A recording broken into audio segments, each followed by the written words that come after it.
between the original photographed image and the altered image. And by that, what I mean is that we explicitly model the types of manipulations that a photo retoucher would do. For example, changing the shape of the breasts or the hips.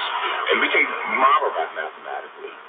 But that doesn't really get you to something that how a person would perceive the changes. And for that, what we did, separate from the mathematics, is we asked people around the world to rate images on a scale of 1 to 5. 1, largely unchanged, 5, radical changes. Now we have mathematical measurements that tell us how much has changed, and we have perceptual measurements for telling us how much something has changed. And so the magic was that we had to develop mathematics that we were able to link the two. And so what we can actually essentially do is reverse engineer the manipulation that the photo retoucher did to go from the original to the retouched. What were they doing in Photoshop? What did they stretch? What did they airbrush? And the mathematics, in fact, explicitly model the types of manipulation that we know photo retouchers do in programs such as Photoshop. So you have a mathematical framework that essentially describes all these performance that come about through.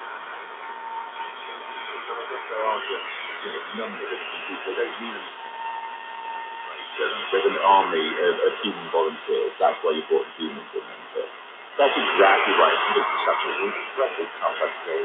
Corresponds to culture, race, gender, age, and the fact that we can describe that from a mathematical point of view is really, in my mind, remarkable. And the other interesting thing is we had people looking at these images from around the world, and they are surprisingly consistent in their assessment of how much a photo of a person has strayed from reality. Almost everybody agrees that a 5 is a 5 and a 1 is a 1, and that also is what allows the mathematics to make predictions. The bigger picture, excuse the pun, is that you ultimately want to make it so that a magazine could put a picture of, say, a supermodel on the cover and say the touch-up rating on this is 4, for instance. Now, it would be very expensive if you had to have a whole load of human judges to make that call every time, and it may not be that accurate, so they can just throw this into your system and you'll give us that rating.